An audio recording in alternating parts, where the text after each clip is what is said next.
we'll wait. I mean, I think the others will join in soon. Am I audible to everyone? Yes, ma'am. Good evening. Good evening. Yes, ma'am. Thank you. So, firstly, a very warm good evening. In fact, good morning to our guest today, Mr. KG Rajan. Thank you so much for being here today to talk to us. It's an amazing, a valuable opportunity for all of us to meet you. Also, a very good evening to Lakshmi ma'am, who is also here as our guest. Thank you for joining in. So I think, without taking too much of anyone's time, and of course, I'm sorry I forgot to welcome my most dearest alumni who are here today in it, in a fairly large number, and I hope this number grows as the evening goes ahead. Um, to give you a brief introduction of our guest today, we have actually, you must have read up what we have already circulated, but I just wanted to make a very small, brief personal introduction here. It was just about 2 months ago that I got a call one day from Lakshmi ma'am, and she said, you know, um, Mr. Rajan has been very impressed with what Dakshina is doing, and he'd like to start something similar and know more about it. So, would you be able to speak with him? And I said yes, because I'm always excited to speak to people who love what we do. I was connected to Mr. Rajan on a call, and I realized that it was such an amazing opportunity for me to meet him. After hearing him and after hearing his very inspiring story, I was very keen that he speaks with all of you. And we got talking about it, and he has so kindly agreed to address us today and to share his experience, his life story with us. And I'm sure it's going to be a very, very interesting evening for us. So, without wasting much more time, I'll welcome Mr. Rajan again. And if you're ready, I could shoot some of the questions that our alumni have already posted. We'll go through that, and then at the end, we will still be, we can still open the floor for any new questions that might be there. So I hope that's okay, Mr. Rajan, and I hope we can start soon. Absolutely. Good morning, or good morning, everyone. It's from Chicago, and it's in fact an honor for me to be talking to you all. Again, my name is Rajan, though most people in Chicago would just call me as Anita's husband, and or they might refer to me as Ashok's father, or Vivek and Vikram's father, or Anjali's father. Oh, that guy who built mini mills. So that's what I'm known as. And of course, you all, by what you've accomplished, are already special. So in fact, it is indeed an honor for me to be talking to you all. If you don't follow anything, what I say, don't hesitate to stop me, but I'll try to do my best to be as clear as possible. Go ahead, Sharmila. I mean, this is just a exciting start. Thank you so much. I think we'll take the first question, which is absolutely, I think, on everyone's mind, is we want to know about your upbringing and as to how did you, right from your childhood to where you are today, we want to know all about it. Well, I think I need the rest of the day for that, but when I first talked to Ms. Sharmila Pai, I really wanted to, when she suggested mentoring as a way to participate, I thought that'll be great. And frankly, this meeting should not be about me. It should be about my offering some suggestions and advice to you. But I think to begin with, I have no problem in in going through some of my life story. Though it's very embarrassing, I have to say, to talk about oneself in a meeting. Um, I'm sure you've heard the old statement that the child is the father of the man. That's, I think it was William Wordsworth who started that, and who said that. So my childhood, and I'll define childhood and adulthood in two different ways. My childhood, let's say from 60 plus years ago, my memories, um, eight, uh, let's say from the age of 6 onwards. I mean, I grew up in a slum in Chennai. Anybody here who has actually lived in a slum? Um, I don't hear that, but I'm sure you've heard your founder Monish talk about the kids that he would see through his private school windows, and I was that kid. So you can say that in a way we are connected. Uh, Obviously, the slums in India, and Chennai slums are no different. They are very densely populated, um, huts, mostly common baths, that sort of thing. Those are my memories. And well, even today, I think about 30% of Chennai still lives in slums. If I'm not mistaken, in Mumbai, it might even be up to 55%. And they live on what, about 7% of the land, and the other 45% lives on the 93% of Mumbai city land, I think. And I could be wrong, but I am just throwing some statistics at you, so you'll know what a slum is. Um, I know many of you, because you all went to JNVs and so on, have been through some of that journey. But in India, once you come below the lower middle class level, you still have about almost 400 million people. And then you keep going down the ladder, and that's where at the bottom you have many people, millions and millions of people. My father was a taxi driver, and in Chennai, and of course, if he had a steady job every day, that would have been okay. But he didn't. Both my parents studied only up to sixth standard. So, for practical purposes, what I remember of them, they were somewhat illiterate, and so that's the kind of household that I grew up in. I studied at a corporation school in Chennai, which was just outside the slum area I lived in. And actually, yeah, before that, my mother actually had enrolled me in a small kindergarten school where they had some English medium. That was a couple of years, and of course, for not paying fees, they would ask me to stand outside in the sun. So that's a memory that I still have. And of course, when you stand outside in the sun for not paying fees, your skin actually thickens, and it's good to have a thick skin.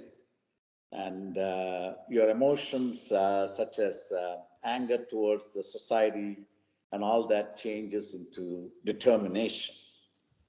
Um, and frankly, standing outside in the sun was good because there was a good breeze outside. In those days, we didn't have, a lot of the schools didn't have air conditioning. At some point in my life, in our life, our father, we were seven children. I was the oldest in the family, and living in a hut inside the slum, in one room hut. And that's really was most of my life. And my father actually stopped coming to the house um, regularly because he didn't have enough money. And my mother somehow managed to keep us going through school. But of course, slum life can be very challenging, especially uh, with 7 children. And so you learn a lot of things. Um, in the corporation school, I would say from about grade 7 onwards, I started to really get good grades. I was an outlier, if you will. And there was, so my books, for example, were bought by the local bookstores. And, uh, and of course, I was part of NCC, so I could get doshas. That's how I got a lot of my breakfast was from the NCC morning. I would be out there marching with some of the other boys. So, in a corporation school in those days, the highest job of a person might be like a taxi driver or a watchman. That's the kind of parents that would send their children in those days. Today, it's much better, I must say. I even saw a shopkeeper the other day whose children were studying in these schools. Um, and and of course, food was always a problem because once you deal with people like me at that time, the issue was always you get your breakfast. Somehow my mother managed to get lunches to go with me. She would get a few idlis. Any of you know what idlis look like in the south? So that's what that's. I used to take a few of those. But really, it was the dinner that was always the problem because there wasn't enough, and so we survived on rice, very little protein, if you will, rice and what we call as rasam, and that's how we managed to live. Now in school, as I said, as I started to get good grades, good, I was pretty much from grade 7 onwards the topper by a wide margin. And about in grade 7 is when I met a good one of my big breakthroughs came when I met a friend, a new student in my class. His name is Munir Hussain. So Munir joined. He was actually from a slightly better family. He introduced me to a lot of things. So he introduced me, for example, to watch Western movies, to Western music. So I started listening to those days to Radio Ceylon, the Beatles. I played soccer regularly. Those were all some early memories that I had. But one of the things that he introduced me, told me was that I could go to the USIS library, which was not too far from where I lived. So I went over to the USIS library in my dirty clothes, um and really I was surprised that there was an American lady there in those days who was at the library, and she said, "No problem. You should come in and read." And she gave me even a library card pretty soon, and that was, in a sense, was my escapism. I was able to escape from the poverty and the issues of my slum life. So I would, after school, I would play soccer, and after soccer, in my sweat and everything, I would go to the go to the library, sit there, and I would read whatever I felt like reading. So by the time I would be done almost every day. The library would be ready to close. I would walk home about an hour's walk from Nungambakam to where I lived, and pretty soon I found also other friends who gave me, for example, there were kids who used to play from very good schools, private schools. They used to play badminton and so on. I would stand around and pick their balls, So one of the boys said, why don't you come with me? I'll give you some comic books. So I started reading comic books, and then he started, and so on. So his dad actually called me in and said, why don't you read these books? So he gave me really very thick books like Count of Monte Cristo, Don Quixote, La Miserable, Three Musketeers, and so on. So by the time I got to grade 10, my English vocabulary and my writing skills were very good. And of course, my math was I was very good at math from the young days, and combine that with my English capabilities, that was definitely a big breakthrough. Because as you probably all many of you know, the one area where the society in India, actually globally even, that would differentiate a poorer person from a middle class or an upper middle class or a rich person is through the command of the language. Now, you can say I have very good command of your local language, which is great. I in fact, was also a person who focused a lot on Tamil. And I was, in fact, I did quite well in my SSLC in Tamil. I stood first in the state in Tamil. But the English part of it was very important. So that's kind of the early days of how I got through to grade 10 and to my adulthood stage. And you know, once you're in that stage, and then I wrote my SSLC, which was the secondary school leaving certificate. In those days, it was grade 11 actually, and then you go for pre-university. And my mother, well, as I said, my father more or less semi-abandoned us by that time. And so we were 7 children, 8, 9 of us sleeping inside this hut every day. So my mother wanted me to finish the school. She didn't want me to even finish this. She didn't care, actually. She wanted me to just go out there and get a job. And she had lined up a job to be a peon. A peon, you call it peon, or peon, we call them, in a government office. And she had arranged for me to get my SSLC book and go and join them. And little did I realize that I had secured a rank in the state and in my SSLC. So things changed from there onwards. So that's what happened to me in my childhood to, if you want, adulthood by the time I got to 17. Okay. So then the next step is, of course, you getting into IIT. And that's what we'd like to know. How did you, where did the dream of the IIT start, and how did you get into IIT?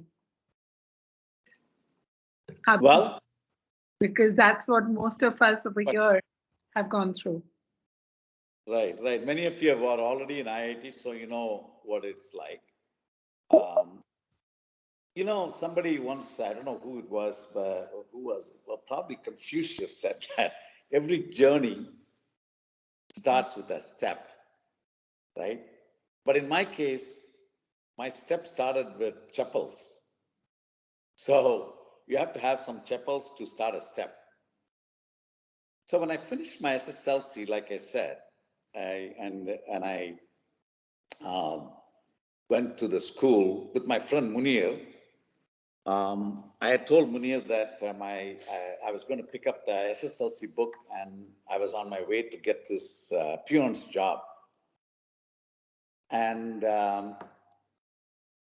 the headmaster was waiting for me at the school, and I said, "What's the problem?" And he said, "Well, Rajan, you have excellent grades. You're you know, it's." I said, "Sir, I'm going to go and get a job." He said, "No, you should try to get a." We had a 6% pass rate in that school. Only 6% of the children passed. So just passing was considered to be great. to have marks that puts you in a state rank would be was, the school has never done that before, and I don't think they have done it since then either. So I asked. Munir said, "Well, why don't we?" He was going to apply for college, and I went with him to a college called Loyola College in Chennai. Now, Loyola is a very prestigious college. Munir knew he wasn't going to get in, but his parents had told him that he should go and apply, even though by that time they were very poor. They were very conscious of the status of joining Loyola College. So I was tagging along with him because he said after he applies, we will go for my job application. Well, as I was climbing up the stairs into the admin office in Loyola College, my chapel, which was a Hawaiian chapel, old worn-out chapel, broke. And I didn't have a pin to put that together. So I was kind of dragging it, and there were all these children who were being dropped in cars by their parents. They were all obviously from prestigious schools like Don Bosco, St. Bede's, and so on.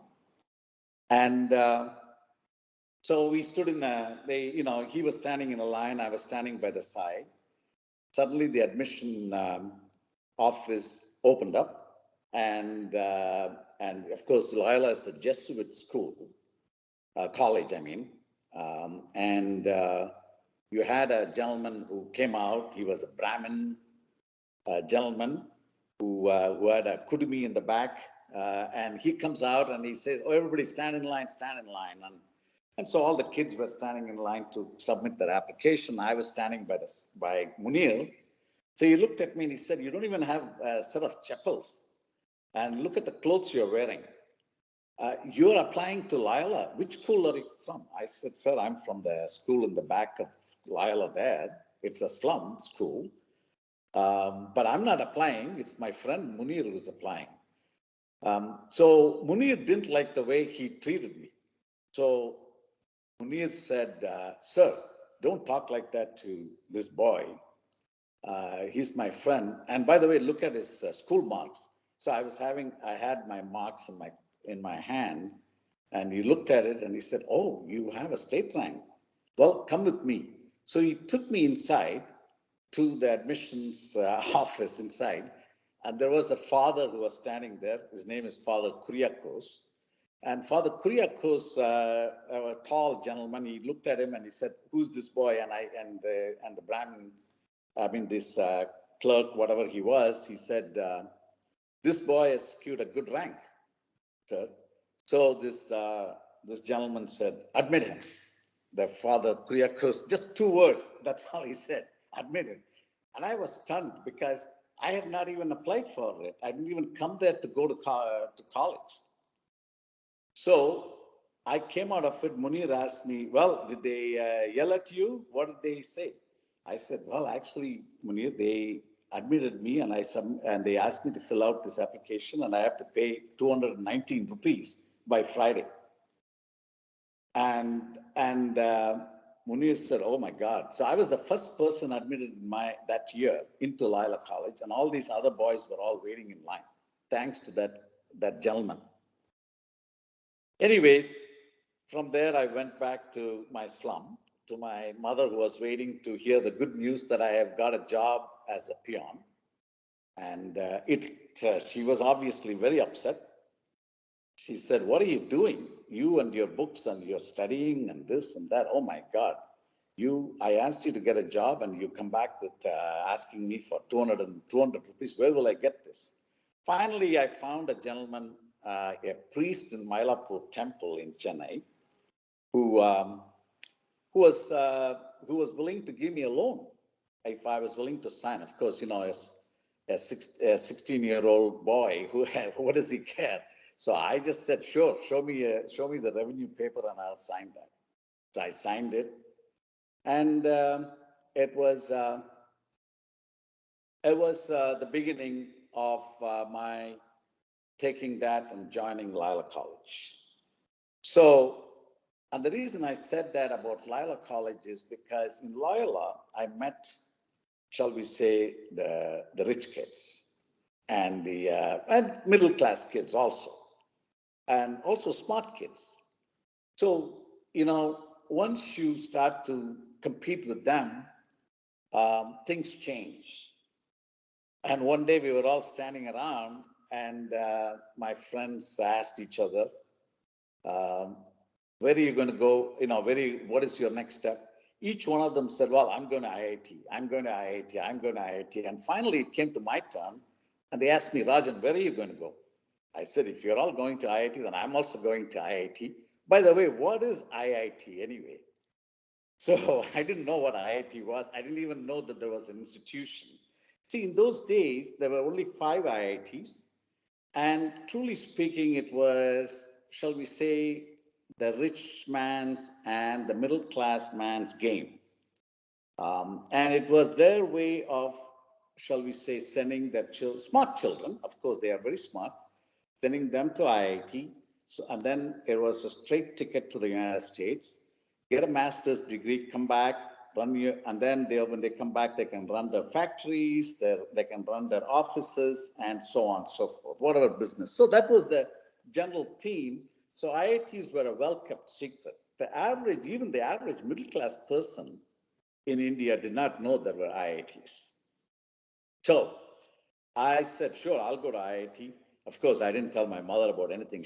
Because the reason I convinced her that I would go and do my Loyola College PUC is because I told her I'll make another 50 rupees more as a peon if I have pre-university certificate.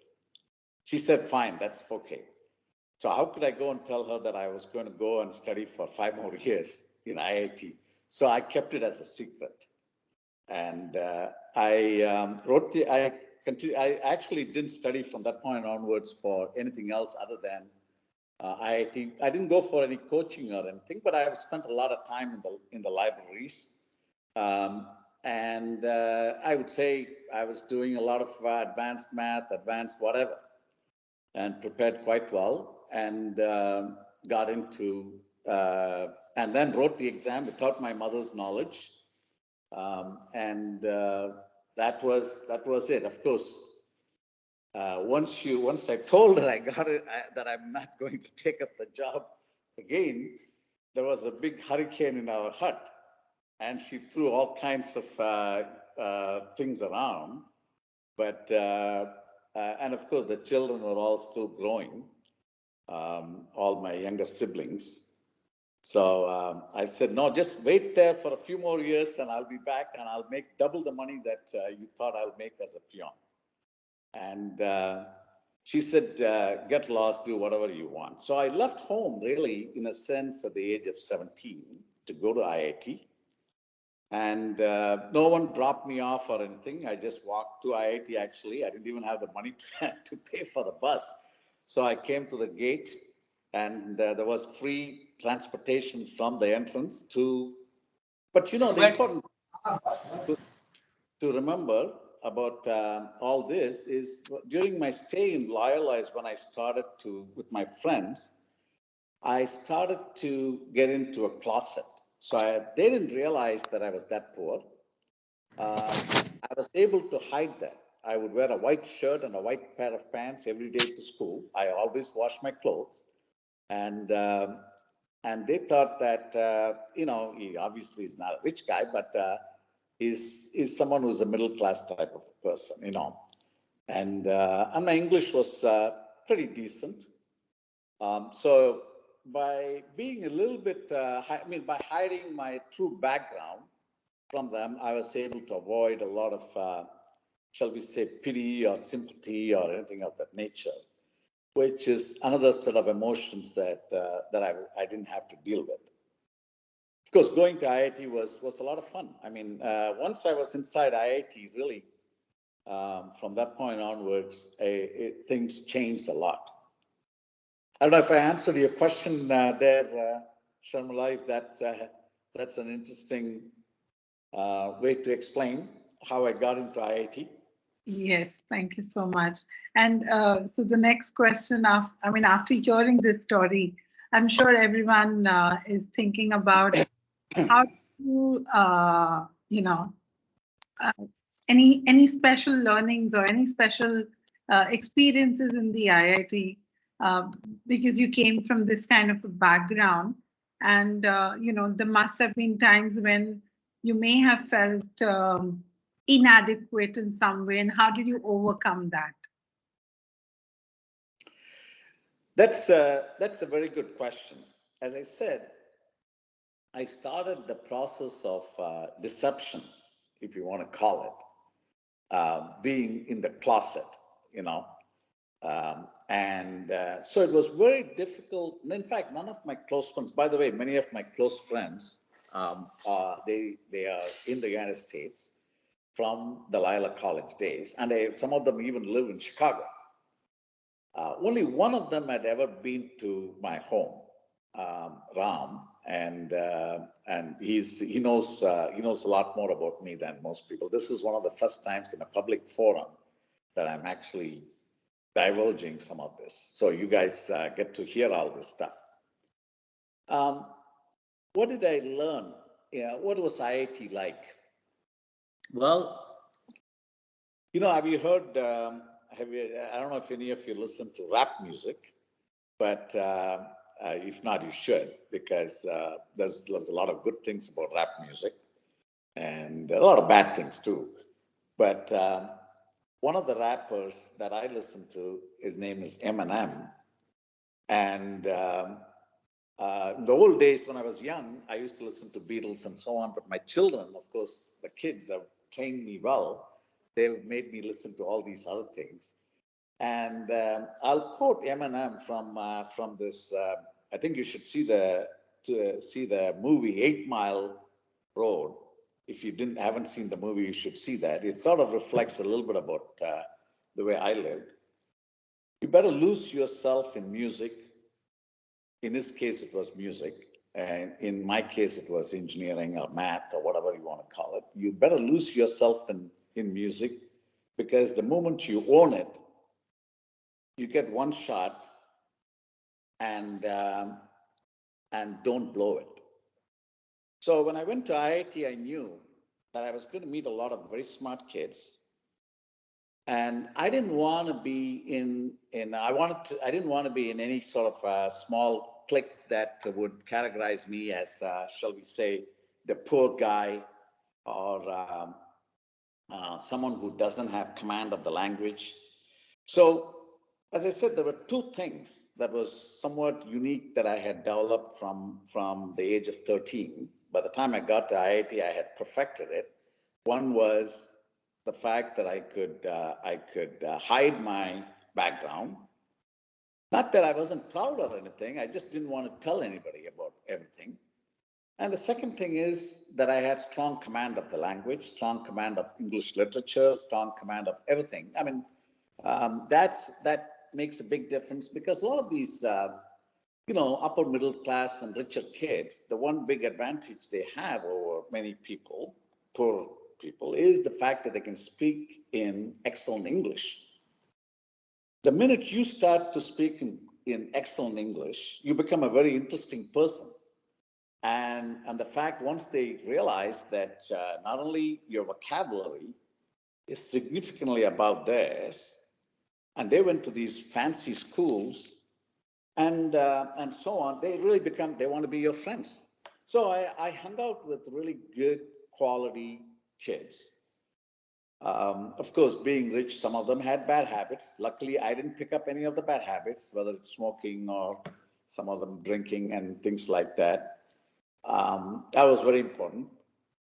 And the other advantage I had was I was a disciplined person from childhood. When you live in those circumstances, you have to wake up by 5 o'clock in the morning, and so I did that most of my life. Even today, I do that.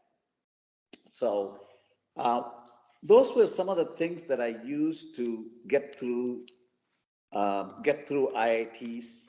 No one could know And one of the things that I was able to do is really I would clone myself, as Monish talks about it. I heard him talk about how you can be as good as anybody else. So when I was in IIT, the minute I meet someone who was as good as I was in a subject or better than me, I would start to focus on how do I get better than him.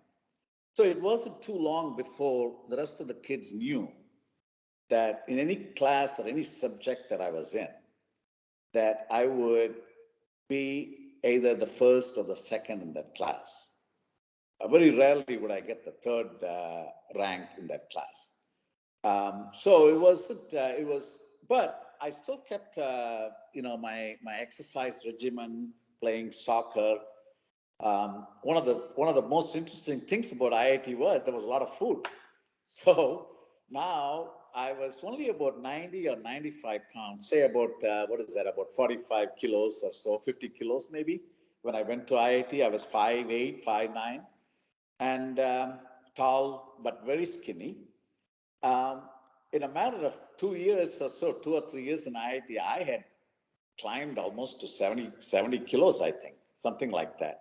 I was in pretty good shape. I had developed a lot of good muscles, and I used to run early in the morning, and that kind of discipline really.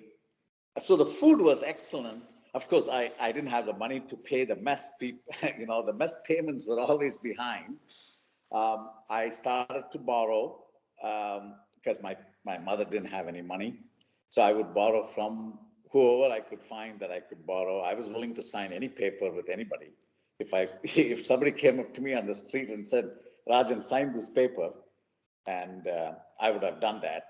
But the IIT Madras did support me from about the third year. I also had the Government of India scholarship that paid monthly about 110 rupees in those days. And that was it. I mean, in terms of, I used to dream big. There were a lot of interesting learnings that I did have in IIT.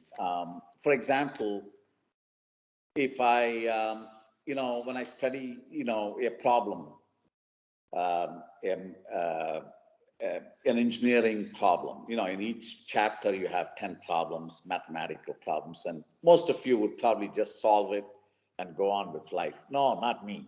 I would take a problem because each problem has a practical application. So I would try to go to the library and find out who came up with the problem first. And there'll be some professor in the US would have done that. And it was his way of coming up with a problem for you, which went into that textbook. And I would find out about the professor, and I would even write to him sometimes. More in the third year, fourth year onwards, I would write to him, and so on. If something fascinated me, I did not hesitate to contact people. And I loved engineering. In those days, of course, when in IIT, uh, Madras had the largest computer. It was mainframe computer. I'm sure none of you have heard of it, but we had mainframe computers, and I started programming. Well, from the first week that I was in IIT. I was 17 when I started computer programming with punch cards and so on. And I didn't think that it was going to go any place, but computing was just fun for us. It was simply fun. It wasn't really just like a kid today when they look at virtual reality, they look at it as a gaming platform or it's just fun. But who knows? 10 years, 20 years from now, most of us will be sitting with those virtual uh, uh, things around your eyes, and you'll be in a different world when you do that. So life changes, and I didn't realize, but frankly, it was a lot of fun, a lot of learning.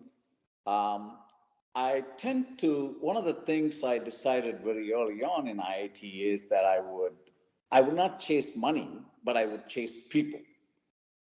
So there's a big difference between chasing money and chasing people. Of course, I needed money for sure, but I didn't know that should be the objective. For example, I would find out a good professor and I would get to know him. My professors all liked me in IIT. A lot of kids didn't want to have anything to do with their professors. So I learned a lot from them and they helped me a lot. So chasing people is always, you should want to work with the smartest people on earth. And that's one of my biggest advice that I would give you. Never compromise on who you want to work with and compromise that for money. I don't know if I gave you a few hints about what I did in IIT. Does that give you some idea, Sharmila? Of course. I'm sure we've learned a lot from this, from your experience at the IIT. Going forward, I mean, your journey has been fabulous. It's been inspiring. It's IIT and then it's IIM also. And then you managed to go to the US, right? So, and then I think what is most inspiring is how you became an entrepreneur and how you started your company. So we'd like to know how did that transformation happen, and how did what were the challenges that you faced in that part of your life, and how was it? Yeah, I mean, as I said, I did pretty well in IIT. And when I came towards the end of IIT, I hit what we used to refer to as the trifecta. So I had several assistantships from United States, just as many of my friends also had that. But for them, that was the only goal. They just wanted to go to the US. They were not going to even apply for jobs. I applied for IIMs, but I only applied to the IIM Ahmedabad. And I also went for job interviews. So one of the things that happens when you are poor is you carry a lot of baggage, obviously. So part of my baggage at that time was I was a boy who was looking for multiple alternatives. Because what if my mother doesn't want to negotiate with me anymore about more studies? She'll just flip. She'll say, "Don't want to see you." So I knew that was most likely not going to happen. Then I said, well, maybe I can convince her instead of US, I can convince her that I can go to IAM. So I had backup plans to backup plans because I was constantly negotiating with her about, and she was under a lot of stress because there was no money coming in and you couldn't even pay the rent. So it was very difficult. I decided not to go to the US. And I actually didn't tell her, and I went to IIM Ahmedabad. I paid actually the professor, Dr. Anant, who later on became director of IIT. I think he retired about 5 years ago or so. But anyway, this gentleman was from the US, and I was his favorite student. So he said, "What are you doing? You're not going to the US." So I said, "I'd like to go to IIM," and he paid the fees there even out of his pocket. And I said, "I'll pay you back when I get a job." And without telling anyone, I was in an unreserved compartment from Chennai going to Ahmedabad. I went there and I joined. Obviously, I had already gone through. I mean, I had already gotten into IAM, and then I telegrammed my mother, and she flipped, and she sent me about 20 telegrams the next day. You have to come back, need money tomorrow, blah, blah, blah. So I had no choice but to leave IAM that evening. And I was in IAM probably for a couple of days. And then I left, took another train back. I was so angry about all this. So I didn't even go home when I got to Chennai because you have to switch trains. My job was actually it was a very nice job. It was the highest paid job that year in IIT. So I went straight. It was in manufacturing in a paper mill. In those days, manufacturing was the biggest thing. It wasn't computing or IT or anything like you guys have today.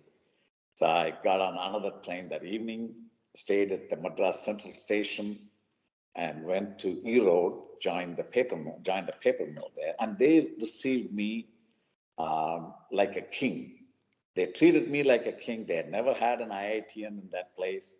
They gave me a nice, posh place to live in by the Kaveri River, my own chef and everything.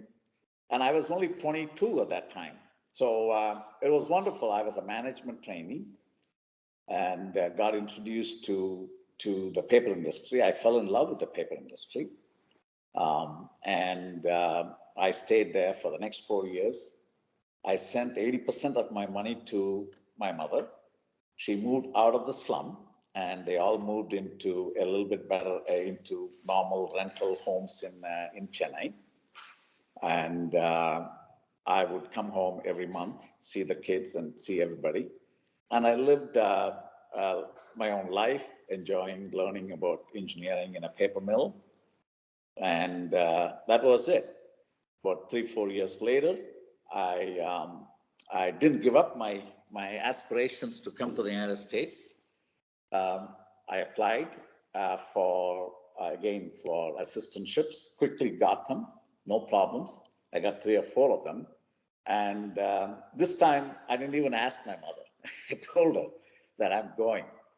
And nobody came. And she, at that time, she knew that this was all going to change, and I was on a plane by myself.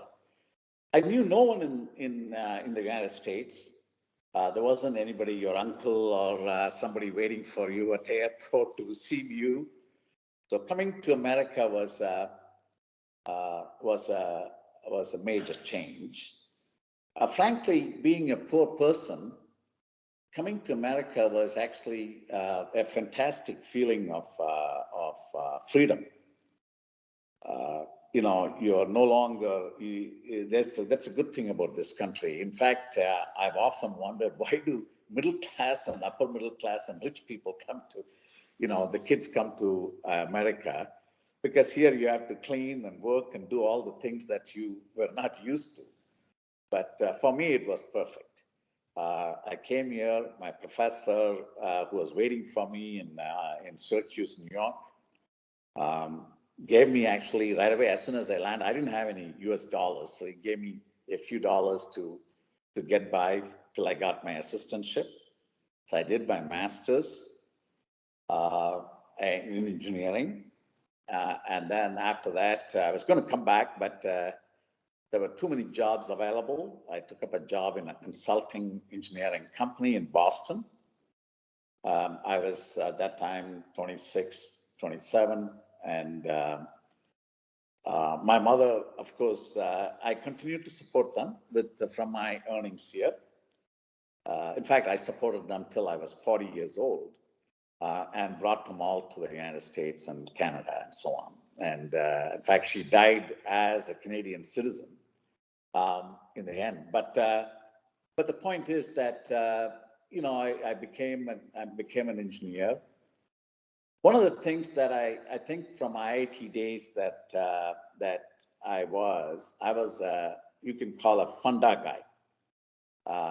I knew the fundamentals in engineering, and I learned it. I was very strong at it, and I was, that way. I wasn't like one of those people who just got through a few problems and that was it. I really learned. I really tried to learn anyway. And that's very important to be successful as an engineer in the United States or anywhere for that matter. And so I was very, once I took up a job, America is a place where I started, I forgot what they paid me. I think about $22,000 in those days was my starting salary. In about 6 months, they decided to double my salary. And I was working in this tall building in downtown Boston, leading a great life until somebody noticed me and they told somebody else, and pretty soon I met up with my wife. My mother wanted me to marry somebody in India, but this girl also happened to be from Kerala, except she grew up here. And I told her about my life, and that family said, you know what?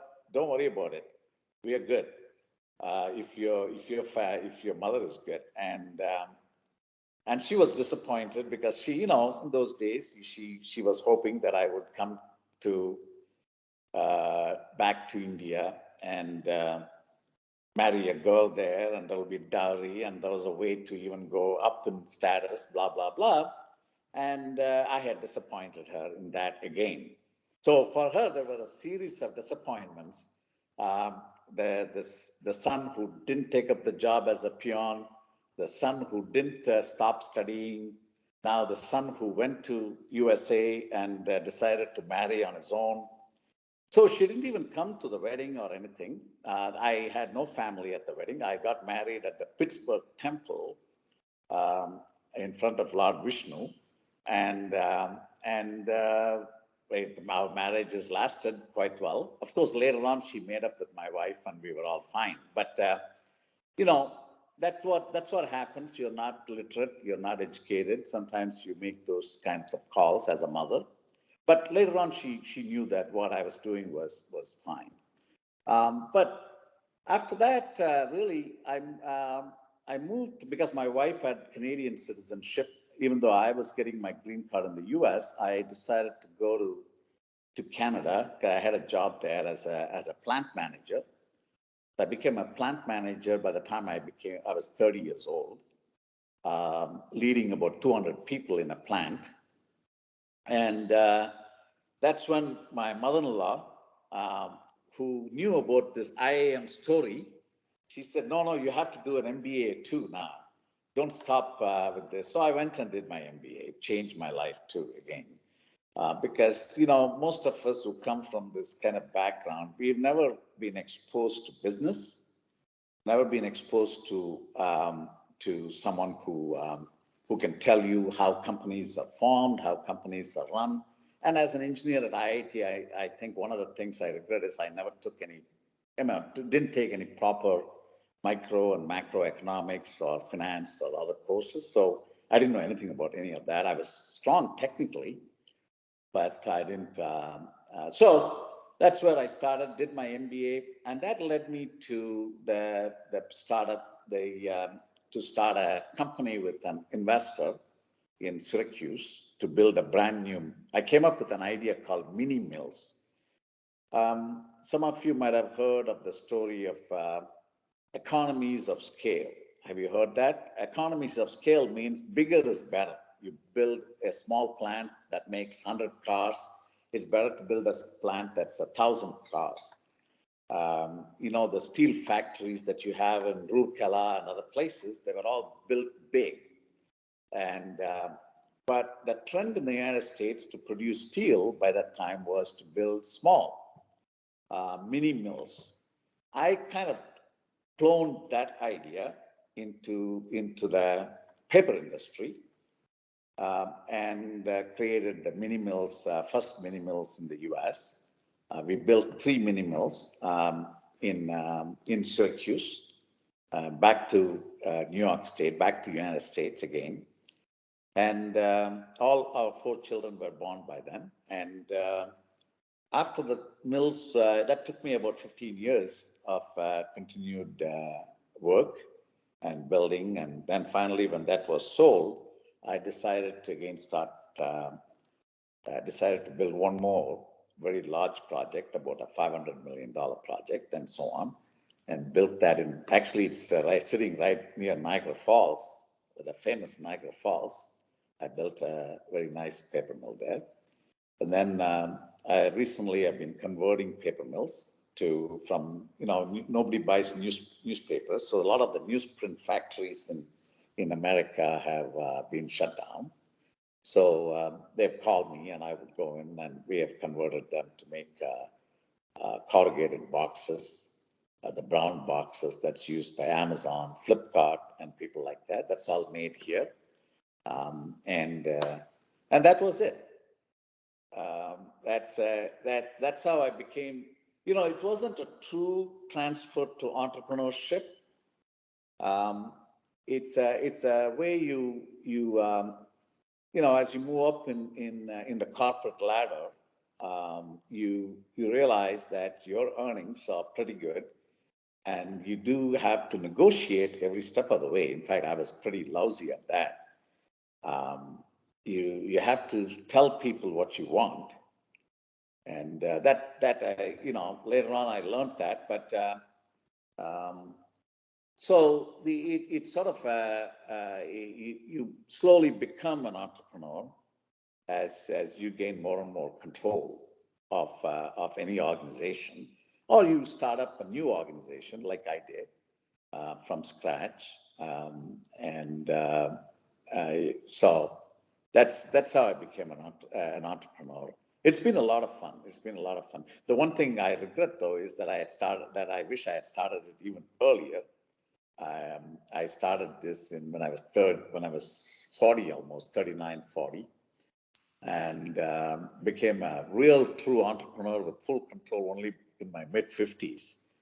So I would say that if you could start in your late 20s or early 30s or something like that, it would be great, provided you know what you want and you're passionate about it, and so on. So and you have to, as I said, you have to always be willing to work with the right people.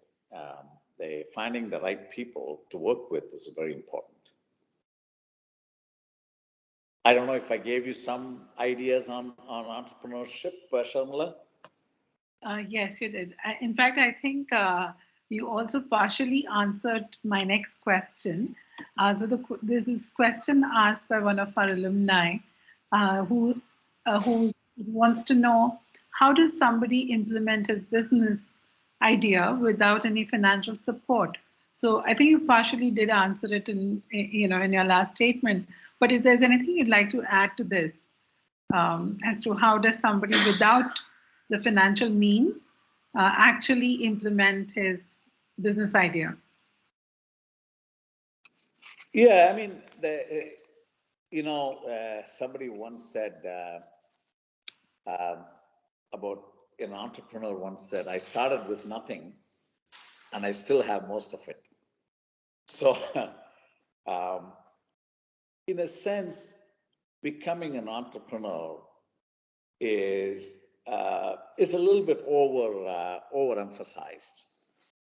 There's this feeling that next thing you're going to become a Steve Jobs or an Elon Musk or something of that nature.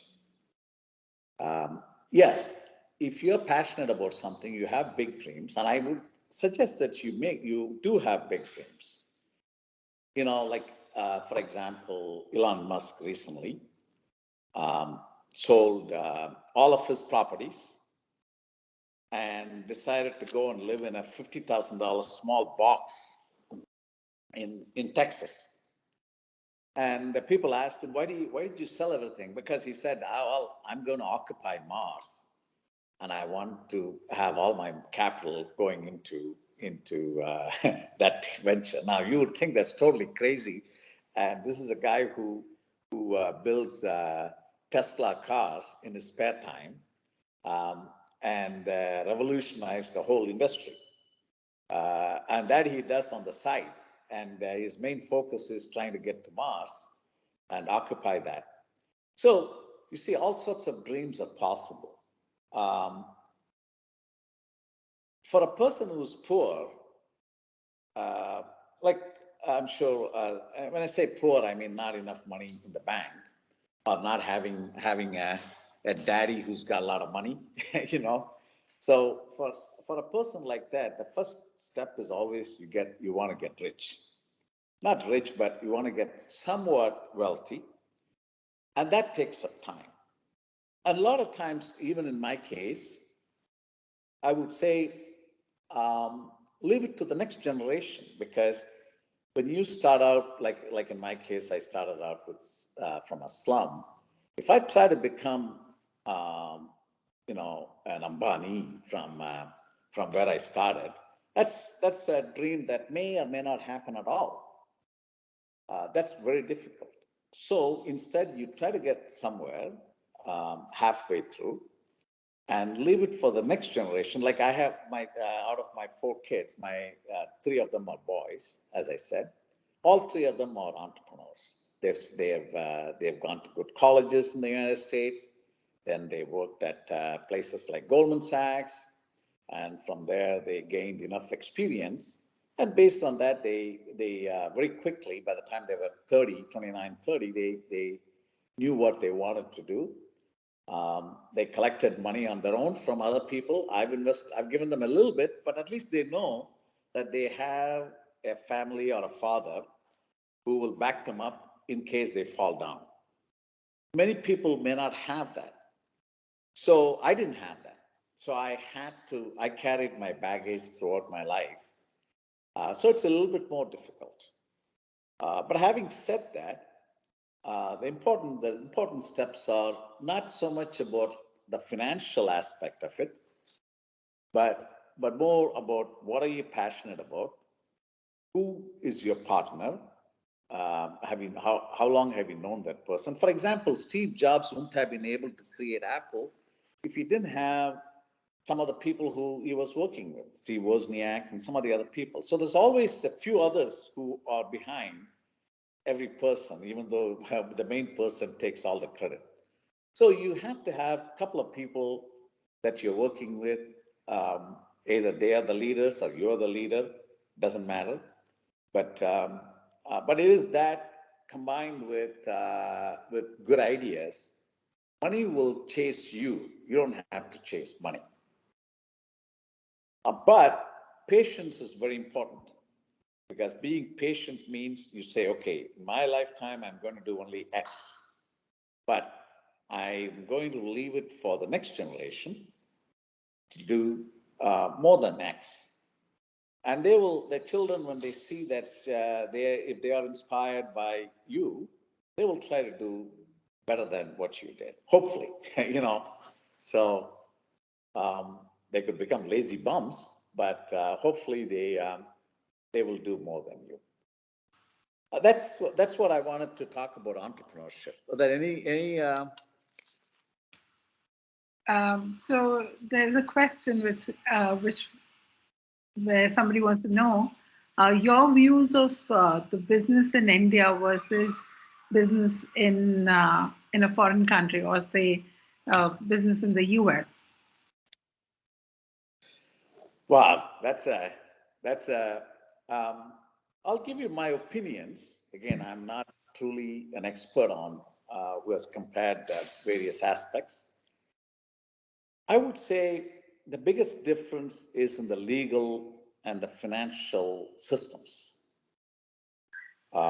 America is set up with very strong legal and financial systems.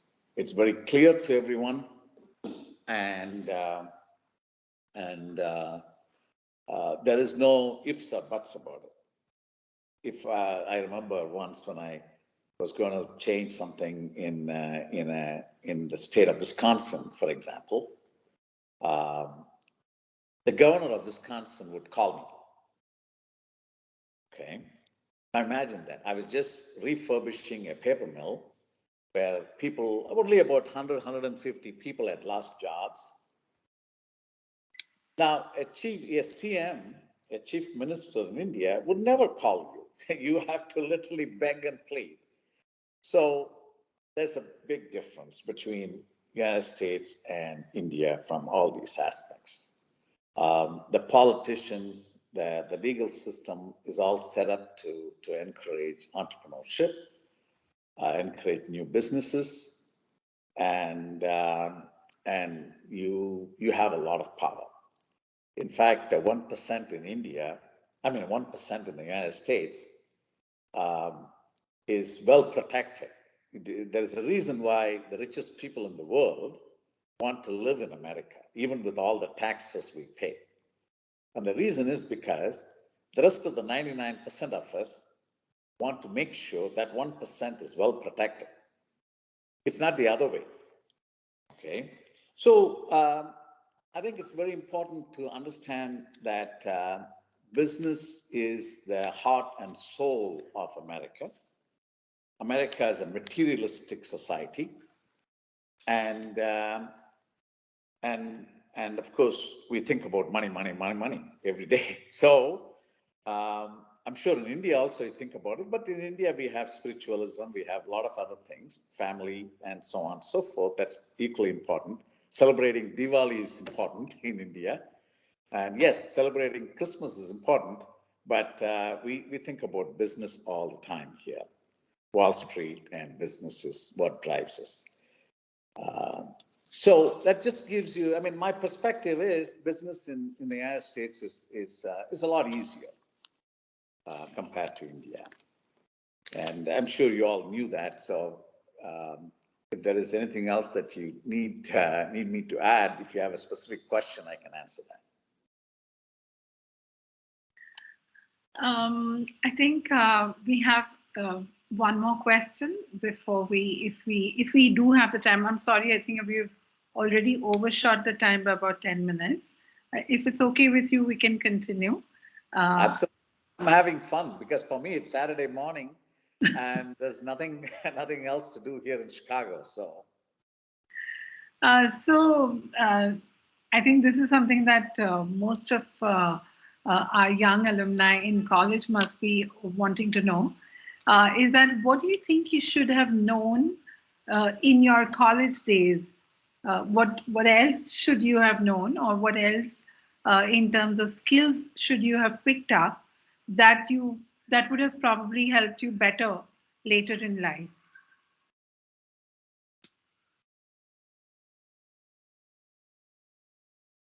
Sorry, you're mute. You're on mute.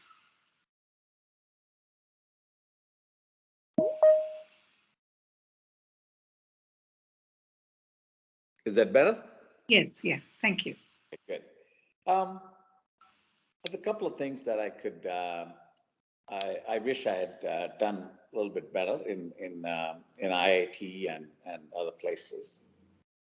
One is, I think, I wish I had more, like I mentioned, I had taken more courses in finance and economics and that sort of thing, only because that's fundamental to everything you do later on. It's almost as fundamental as learning physics, if you will.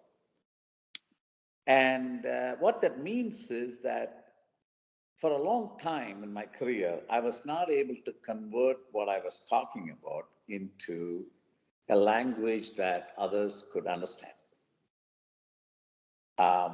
Unless you tell somebody, hey, you have, why don't you invest $100 million with me? And you'll make $30 million every year. And so on and so forth. I could not convert everything into the common language of money.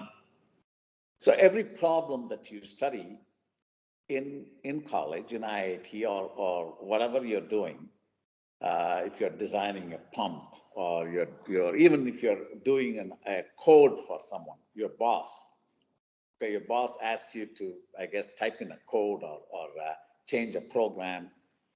I don't know what you all do, but if that's what you're doing, there is a value at the other end of it. There's a value for your boss. There's a value for the ownership of the company, and converting that value and understanding that value right away in terms of monetary terms, so that you could negotiate the best deal for you. Not every day, but whenever you get the opportunity. If you're always asking for money, people will ask you to get lost. But once in a while, when the chance comes up, you should be very clear how much value you added to the company, to the problem, to the society. I wish I had learned all that very early on. Now, these days, of course, I am pretty good at it, but that'll be one of the things. I think one of the other things I think I wish I had done is I had found a really good partner very early on. I didn't chase people as much as I said I should have. I should have gone after the right people to work with, because the top people in your business is far more important to work with them than the next 10 10,000 rupees in salary that you're going to get. Who did you work with is the most important question. You know, Arjuna became Arjuna because he went to Dronacharya. So unless you find your Dronacharya early on, you're never going to become an Arjuna. Okay. So that's why it's important to look for your Dronacharya every single day of your life, rather than look for where do I get my next job for next 10,000 rupees more, and so on. And of course, doing an MBA type of thing allows you to meet good partners. There are a lot of very brilliant people who go to these things, smart people. So that's, you know, going to colleges is always one of the best ways to learn and to meet people. I don't know if I answered you that, but that just gives you a little bit of an introduction. No, very interesting. I mean, very, very valuable points there in that answer, really. I think we've covered all the questions that were asked. Uh, should we give another 5 minutes and ask if any more questions are still still, if anybody wants to ask any questions, you could raise your hand and then unmute yourself and ask.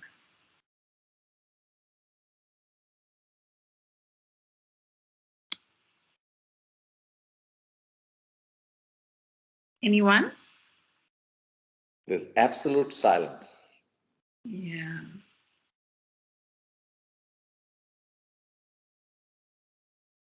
Go ahead and ask. This, I mean, there might be some things that you might want to know, and it's not every day that we get to speak to Mr. Rajan.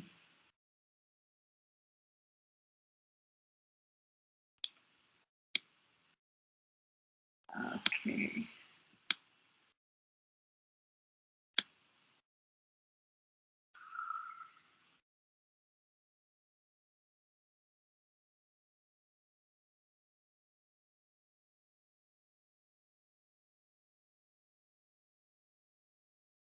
Let me hear some response. No questions? I must have bored you all with my stories. No, but I'm sure you didn't. It's just.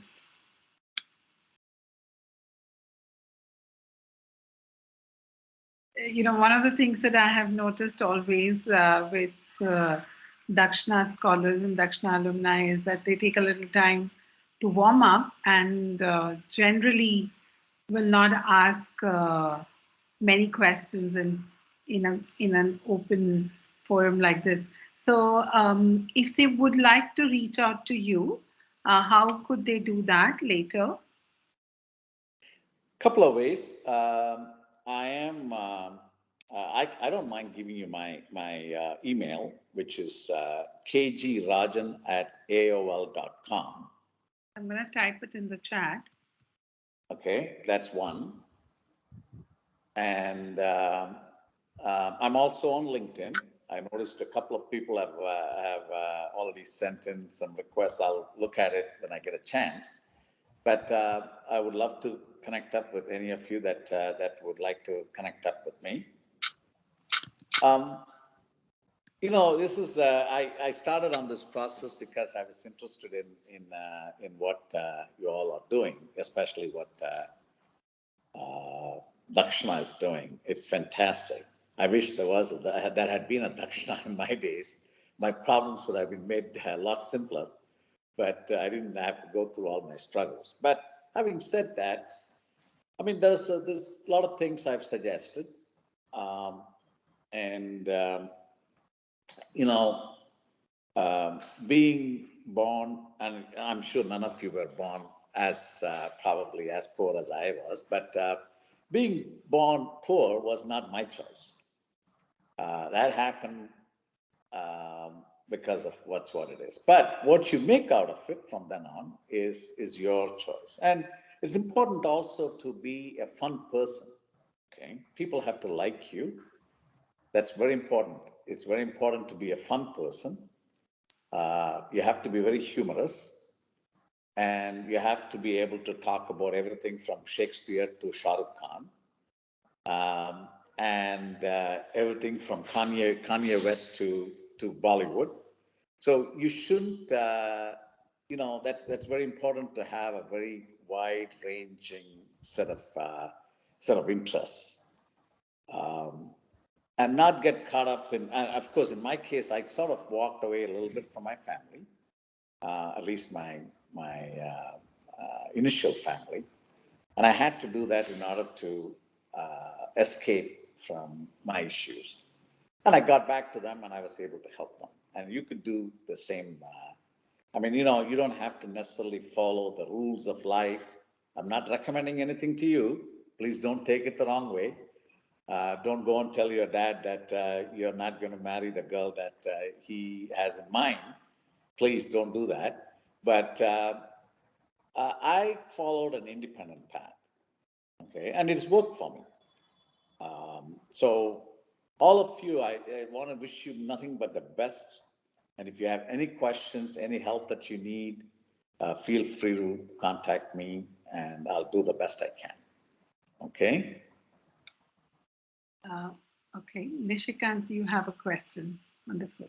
Yes, Nishikant, go ahead. Yes, basically, I just wanted to break the ice. I guess after me, there will be a few more questions. But I just wanted to know, as you mentioned that you are an avid reader since your childhood. So, what are the top 5 books that you would recommend to us that are must read in our life? Oh my gosh. There's just so many, Nishikant. Um, you know, as I said, I don't think that, at least till for many, many years, um, till I became a busy professional anyway, that there was a week that would go by that I hadn't read a book. Because you see, in those days, we didn't have the Netflixes and this and that to distract. We didn't even have television in the early days. So there's a big difference today. Even my own kids don't read as much as they should. A lot of great authors out there, but you should certainly know the classics for sure. Okay, if you haven't read Shakespeare, if you haven't read some of the old, there's a reason why they are classics. They've been there for 200, 300, 400 years, because there's poetry, there's the beauty of the language. And one of the things that I've noticed with a lot of young people in India is they use the so-called lingo. Hey bro, what's up? That kind of a lingo. Well, that lingo is good in certain situations, whether you live in India or in America. Your command of the language has to be reflected in how well you can interpret every single word that's around you. So words are just like mathematical equations.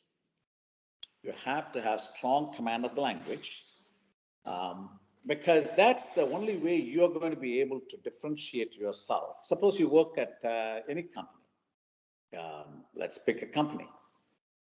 Your command of the language will immediately put you 2, 3, 4 steps above where you are.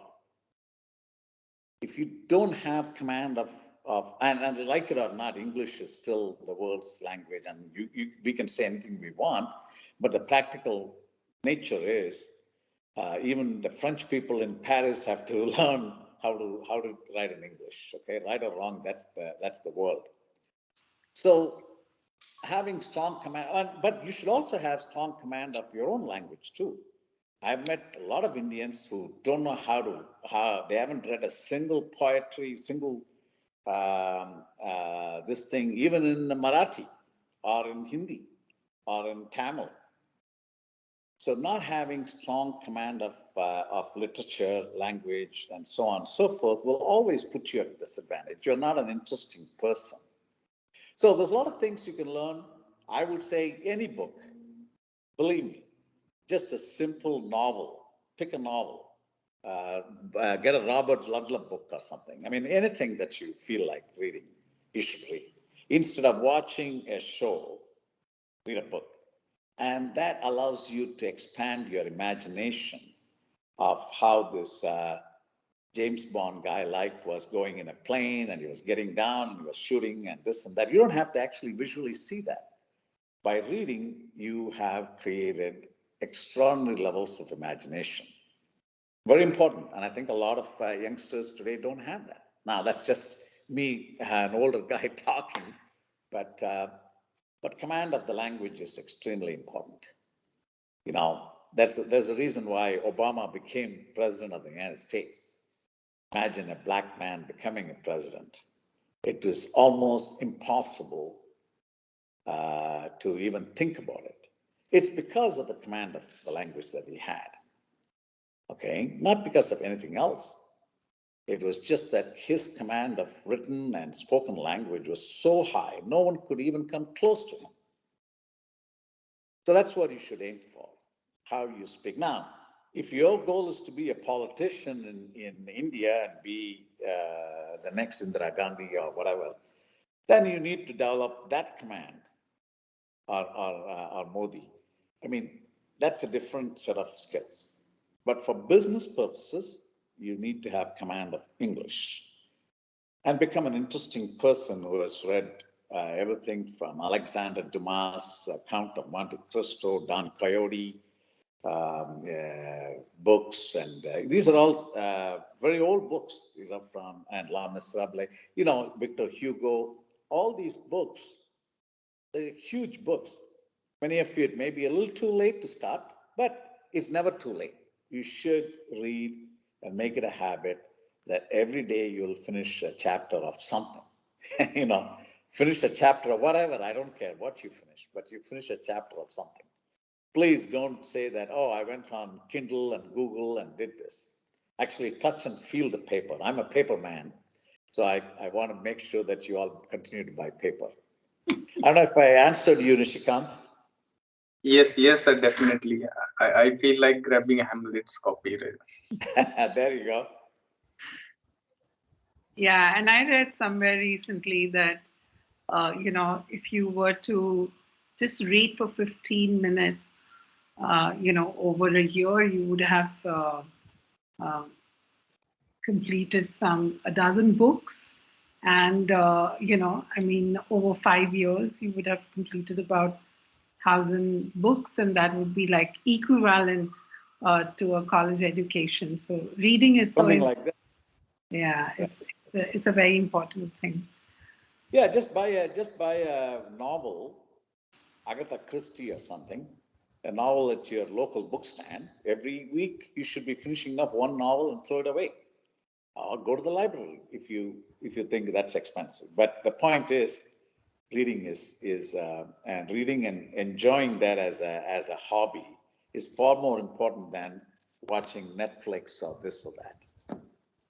Now, my kids don't listen to me, so don't worry about that. You know, I've been trying to tell them the same thing. But that's what gave me a lot of success, I would say, whatever success that I've got. Amazing. So I think we should, since we don't have any more questions, I'm sure you'll get a barrage of mails from all our alumni who might want to ask some questions to you. So thank you very much on behalf of the Dakshina Alumni Network and all of us at Dakshina. Thank you very much for the time that you spent today with us. It's been a great pleasure listening to your journey, and we hope that the next time you're in India, you're able to come and visit us at Dakshina. And maybe even if you can, probably, I'm sure you must be visiting IIT Madras, and our alumni over there would definitely love to meet you. Love to do that, and thank you all for listening, and it's been a wonderful morning. Thank you very much. Thank you very much. Namaste. Namaste. I'm going to turn on